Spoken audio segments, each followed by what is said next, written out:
Swathi next day ఇంట్లోకి కావాల్సిన కొన్ని సామాన్లు కొనుక్కోవడానికి దగ్గరలో ఉన్న సూపర్ మార్కెట్కి స్వీటీని తీసుకొని వెళ్తుంది. అక్కడ కావలసిన వస్తువులు తీసుకుంటుంటే ఎవరో తన ముందుకొచ్చి, ఎందుకొచ్చావు మళ్ళీ ఇక్కడికి? ఏం జరిగిందో మర్చిపోయావా? అసలు అంత ధైర్యంగా ఎలా వచ్చావు అని అడిగారు. స్వాతి, చూడండి, నేను పనిచేసే ఆఫీస్ వాళ్ళు ఇక్కడికి ట్రాన్స్ఫర్ చేస్తే వచ్చానే తప్ప వేరే ఉద్దేశంతో రాలేదు. అయినా ఇంకా ఏం చేద్దామని, నా జీవితానికి చేయాల్సిన నష్టం 6 ఏళ్ల క్రితమే చేసేశారు. ఇప్పుడు కొత్తగా ఏం చేయగలరు? ఒకవేళ నన్ను చంపాలని అనుకుంటున్నారేమో మీరు. చేసిన దానికి అప్పుడే చచ్చిపోయాను, ఇప్పుడు కొత్తగా ఏం చంపుతారు? ఇంతలో స్వీటీ వచ్చి, మమ్మీ ఈ చాక్లెట్స్ తీసుకుందాం అంటూ కార్ట్లో వేస్తుంది. స్వీటీని చూసి సదరు వ్యక్తి,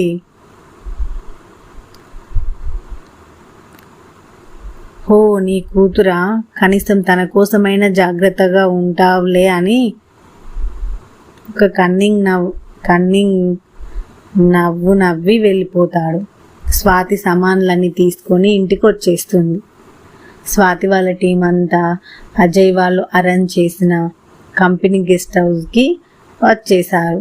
ఒక్కరోజు ముందే అంతా కలిసి నెక్స్ట్ డే ఆఫీస్కి వచ్చారు. అలాగే మన స్వాతి కూడా చక్కగా లైట్ బ్లూ జార్జెట్ చీర కట్టుకొని, మ్యాచింగ్ ఇయర్ రింగ్స్ పెట్టుకొని, మెడల చిన్న చైన్తో సింపుల్గా రెడీ అయి బయలుదేరుతుంటే వాళ్ళ అమ్మగారు మనస్ఫూర్తిగా దీవించి పంపిస్తారు.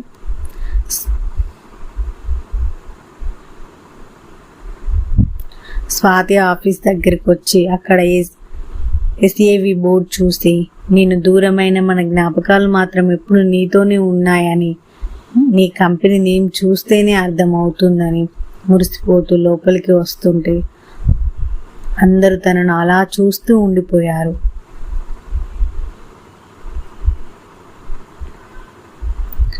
ఎందుకున్నారు? మరి అంత అందంగా ఉంది. ఇన్ని రోజులు తను కోల్పోయింది ఇప్పుడు తన కళ్ళ ముందు ఉంటే ఎవరైనా సంతోషంగా ఉంటారు. ఆ సంతోషమే అదే అందాన్ని తీసుకొచ్చింది. స్వాతి టీం అయితే ఇంకా షాక్ అయి అలానే ఉండిపోయారు. ఎందుకంటే వాళ్ళు ఎప్పుడు స్వాతిని చీరలో చూడలేదు.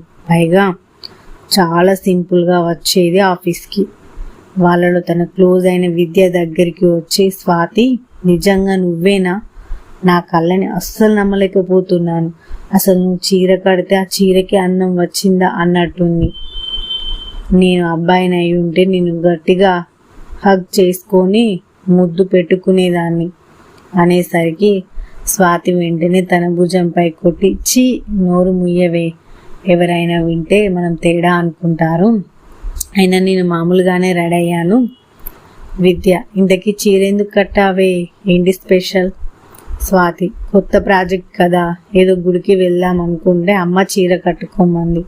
సరే అని గుడికి వెళ్ళొచ్చేసరికి లేట్ అయింది. ఇంకా చీర మార్చుకునే టైం లేక వచ్చేసాను అని ఏదో తోచిన అబద్ధం చెప్పేసింది. విద్య, సరే పద, ఇవాళ నిన్ను చాలా మంది నుండి కాపాడుకోవాలి. స్వాతి నవ్వుతూ వాళ్ళ క్యాబిన్ దగ్గరికి వెళ్ళింది. అందరూ మాట్లాడుతున్నా తన కళ్ళు మాత్రం అజయ్ కోసం వెతుకుతూనే ఉన్నాయి. పాపం పిచ్చి పిల్ల. తనకి తెలియని విషయం ఏంటంటే ఆల్రెడీ అజయ్ తనని సీసీ కెమెరాలో చూసి మోసిపోతున్నాడని. అజయ్ తన మనసులో, ఏంటి స్వాతి, ఇలా చీర కట్టుకుని వచ్చి నా ముందు కూర్చుంటే నేను పని ఎలా చేసుకోవాలి? నీకేమన్నా న్యాయంగా ఉందా అనుకుంటాడు. అలా అనుకొని ఇంకా స్వాతి కళ్ళు వెతుకుతూనే ఉండడం చూసి స్వాతికి మెసేజ్ చేస్తాడు. ఇప్పుడు అజయ్, ఎంతసేపు వెతుకుతావు కానీ చీర ఏంటి ఈరోజు నా కోసమేనా? స్వాతి ఆ మెసేజ్ చూసి షాక్తో, ఏంటి, చూసినట్టే మెసేజ్ చేశాడు, ఎక్కడున్నాడబ్బా అని చుట్టూ చూస్తుంటే మళ్ళీ ఇంకో మెసేజ్, అజయ్ వెతుకొద్దు అని చెప్పా కదా బంగారం, ఆ చీర నా కోసమే అని ఒక్క మాట చెప్పు చాలు, ఇప్పుడే నీ ముందు ఉంటా. స్వాతికి ఇంకా టెన్షన్ పెరిగిపోయి, ఏంటి నన్ను చూస్తూ మెసేజ్ చేస్తున్నట్టున్నాడు, మరి నాకెందుకు కనిపించటం లేదు అని చుట్టూ చూస్తూ తన కళ్ళు ఒక డోర్ దగ్గర ఆగిపోయాయి. అక్కడ అజయ్ వర్మ అని పేరు చూసి తన పెదాల పైకి చిరునవ్వు వచ్చి చేరింది. ఇక అర్థమైంది అజయ్ లోపలే ఉన్నాడన్న విషయం. అప్పుడే విద్యను అడిగింది, అజయ్ సార్ ఆఫీస్కి వచ్చారా? విద్య, వచ్చారు, మర్చిపోయాను. నువ్వు రాగానే ఆయన క్యాబిన్కి రమ్మని చెప్పారు. ప్రాజెక్ట్ వర్క్ గురించి డిస్కషన్ చేయాలని. నిన్ను ఇలా చూసిన ఆనందంలో ఆ విషయం మర్చిపోయాను, ఒకసారి వెళ్ళు. స్వాతి, అలాగే అంటూ ఒక్క అడుగు వేసుకుంటూ నెమ్మదిగా క్యాబిన్ దగ్గరికి వెళ్ళి డోర్ చిన్నగా ఓపెన్ చేసి, may I come in sir? Ajay, నీకు నా లైఫ్లోకే పర్మిషన్ ఉంది, రూమ్లోకి రావటానికి ఎందుకు పర్మిషన్ అడుగుతున్నావు అంటాడు.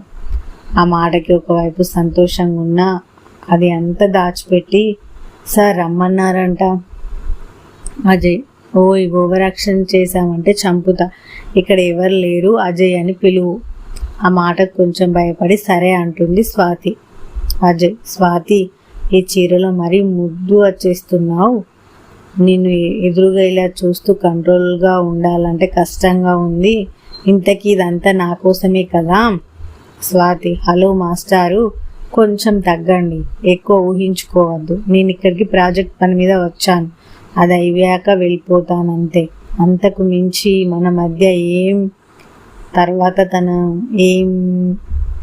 తన గొంతు పెరగటం లేదు. ఒక్క మాట కూడా మాట్లాడలేక ఆగిపోయింది. బాధ అంతా కళ్ళలో నుండి నీళ్ళ రూపంలో బయటకు వస్తుండగా, అజయ్, ఆగిపోయావే అను, మన మధ్య ఏ సంబంధం లేదు అని ఆ మాట అంటానికి నీకు చేత కావట్లేదంటే నీకు ఇంకా అర్థం కాలేదా?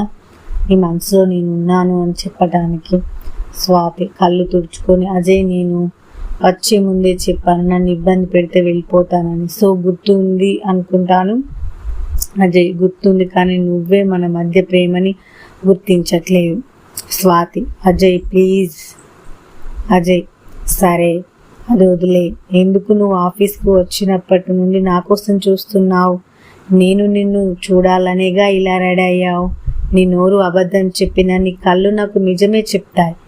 ఒక్కసారి నా కళ్ళల్లోకి చూడు స్వాతి, ఒక్కసారి చూసి నువ్వు నా కోసం వెతకలేదని చెప్పు, నిన్ను ఇక ఇబ్బంది పెట్టాను.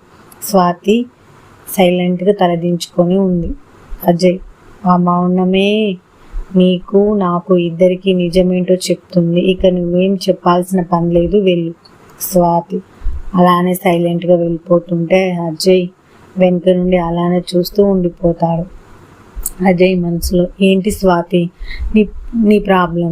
ఎందుకు నాకు దూరంగా వెళ్ళిపోయావు? పోనీలే, ఎలాగో అదృష్టం బాగున్నది, నా నిరీక్షణ ఫలించి నాకు కనిపించావు అనుకుంటే ఇప్పుడు కూడా దూరంగానే ఉంటున్నావు. నీకు ఇంత దగ్గరగా ఉన్న మన మధ్య అందుకోలేనంత అగాధం ఉన్నట్టు అనిపిస్తుంది. ఎందుకు నీ బాధ పంచుకోలేకపోతున్నావు? అంత కానివాణ్ణి అయిపోయానా? ప్రతి చిన్న విషయం నాతో చెప్పుకునే నువ్వు నీ బాధకి కారణం మాత్రం నాకెందుకు చెప్పుకోలేకపోతున్నావు అని అనుకుంటాడు. స్వాతి మనసులో, చెప్పలేను అజయ్.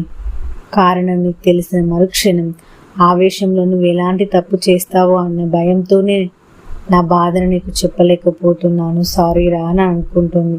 ఆ తర్వాత ఇద్దరు ఎవరి పనుల్లో వాళ్ళు బిజీ అయిపోయారు.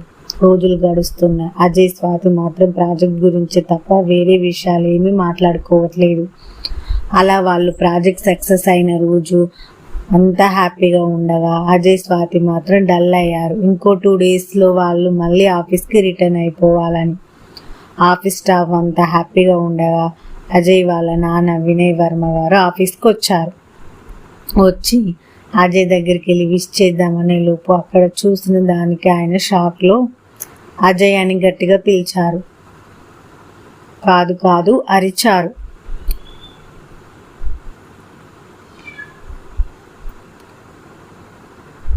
స్వాతి అజయ్ కేబిన్కి వచ్చి, కంగ్రాట్స్ అజయ్, ఈ ప్రాజెక్ట్తో నీ కంపెనీ రెప్యుటేషన్ ఇంకా పెరుగుతుంది.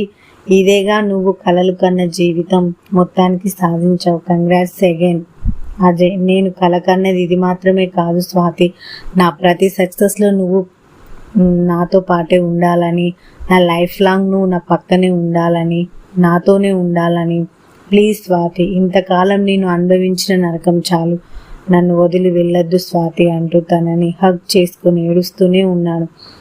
స్వాతికి ఏం చెప్పాలో అర్థం కాక అజయ్ ప్లీజ్ ఊరుకో, నువ్వు అలా ఉంటే నాకు చాలా కష్టంగా ఉంది అంటూ ఊరుకోపెడుతుంది. సరిగ్గా అప్పుడే వినయ్ గారు వాళ్ళిద్దరిని అలా చూసి కోపంగా అరిచారు. ఆయన అరుపుకి ఇద్దరు దూరం జరుగుతారు. స్వాతి వెళ్ళబోతుంటే అజయ్ తన చెయ్యి పట్టుకొని ఆపుతాడు.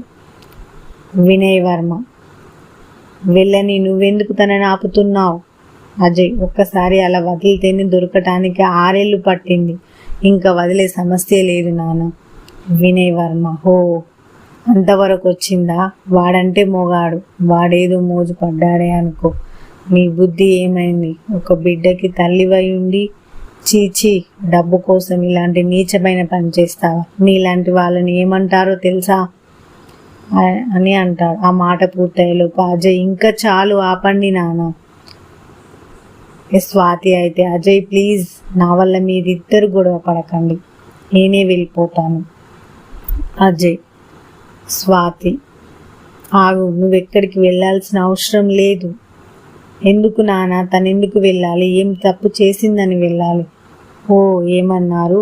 బిడ్డకు తల్ల? అసలు ఈ బిడ్డ ఎవరో మీకు తెలుసా? మీ స్టేటస్ కోసం చంపేయాలి అనుకున్న తనకి ఏమాత్రం సంబంధం లేకపోయినా ఒక పసిబిడ్డ అనాథ కాకూడదని, తన గురించి ఎవరేమనుకున్నా పర్లేదని ఇంతకాలం కంటికి రెప్పలా చూసుకున్న స్వీటీ మన ఇంటి వారసురాలు కస్తూరి కూతురు స్వాతి షాక్ అయింది. వినయ్ వర్మ కూడా షాక్లో, కస్తూరి ఎవరు? నాకేం తెలియదు, నేను ఎవరిని చంపాలి అనుకోలేదు. అప్పుడు అజయ్, ఇంకా నటించకండి నాన్న, మీ స్వార్థం కోసం నా ప్రేమని దూరం చేశారు, అటు తులసి గారికి అన్యాయం చేశారు. ఆవిడ చనిపోయిన కస్తూరి మీ నుండి ఏం ఆశించకుండా తన భర్తతో హాయిగా బతుకుతుంటే నిర్దాక్షిణ్యంగా చంపేశారు.